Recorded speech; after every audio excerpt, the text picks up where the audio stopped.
बिस्मिल्लाहिर्रहमानिर्रहीम। अस्सलाम वालेकुम। कैसे हो बच्चों? उम्मीद करती हूँ खैरियत से होगे। तो आज हम बात करने वाले हैं इक्विलेटरल ट्रायंगल्स की। जो हमने तीन तरह के एंगल्स के बात की थी आपसे, तीन तरह के ट्रायंगल्स की, कि जिसके अंदर आप साइड्स को देख रहे होते हैं। तो उसमें से हमने आइसोसेलेस ट्रायंगल को डिस्कस कर लिया है स्टूडेंट्स। आइसोसेलेस किसको कहते हैं? जिसमें कम से कम दो एंगल्स आपके पास इक्वल हों, ठीक है। और जो एक हमारे पास उसके अलावा इसके अलावा यानी कि इक्विलेटरल और आइसोसेलेस के अलावा जो टाइप है उसको हम कहते हैं स्केलन, ठीक है। स्केलन कौन सा आपके पास ट्राइंगल होता है?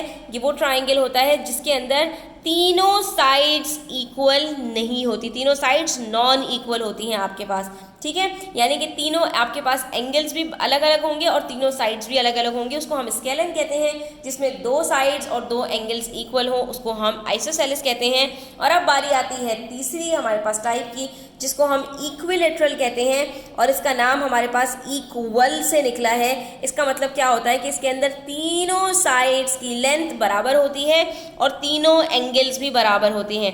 अब लेंथ तो स्टूडेंट्स ट्रायंगल की शेप के ऊपर डिपेंड करती है कि ट्रायंगल साइज में कितना है, ठीक है।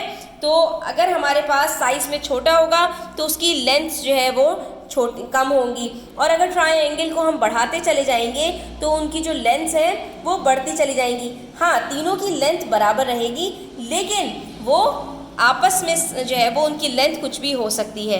लेकिन जब बात करते हैं एंगल्स के स्टूडेंट्स, तो क्योंकि हमारे पास यहाँ पर एक फैक्टर मौजूद है कि तीनों एंगल्स का सम 180 डिग्री से न कम होता है न ज़्यादा होता है, तो ऐसी सूरत में हमारे पास इक्विलेटरल ट्रायंगल्स के एंगल्स हमेशा बराबर होते हैं और वो भी फिक्स्ड होते हैं। वो क्या नंबर है?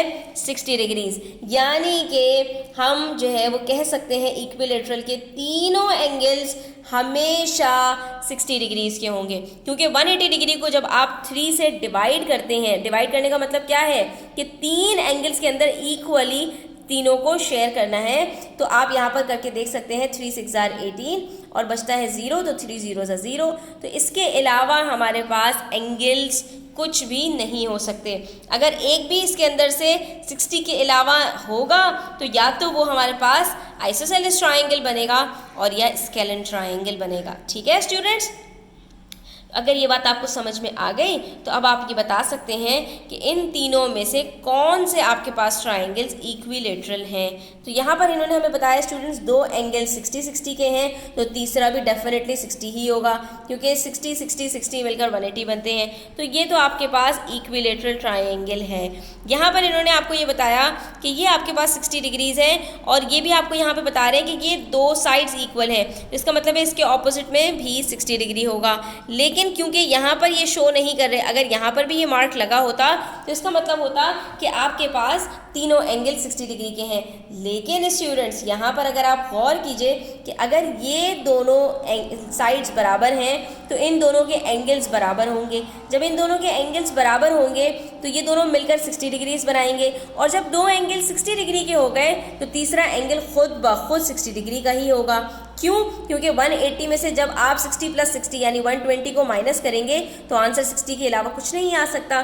तो बेशक इन्होंने यहाँ पर ये मार्क नहीं लगाया आपको कंफ्यूज करने के लिए, लेकिन ये भी एक इक्विलेटरल ट्रायंगल ही है, ठीक है। उसके बाद बात करते हैं ट्रायंगल नंबर सी की।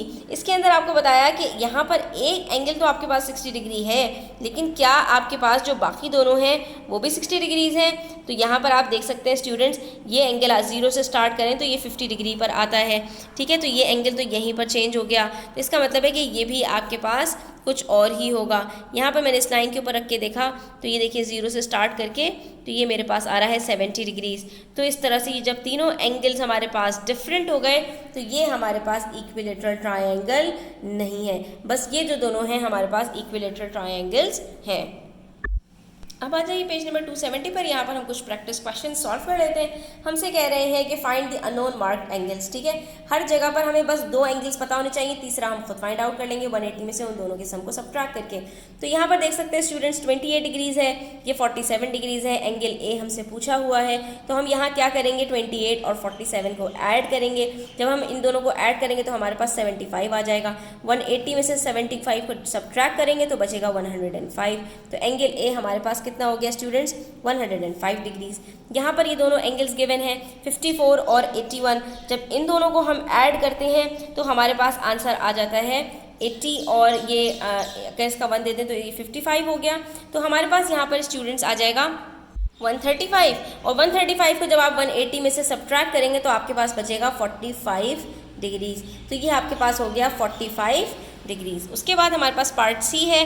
पार्ट सी में कह रहे हैं एक आपके पास एंगल 90 डिग्रीज का है, दूसरा 63 डिग्री है। तो जब एक 90 डिग्री का एंगल दिया होता है तो हम दूसरे एंगल को क्या करते हैं, सिर्फ 90 में से माइनस करेंगे 63 को, तो जो आंसर आ जाएगा वो एंगल सी हो जाएगा।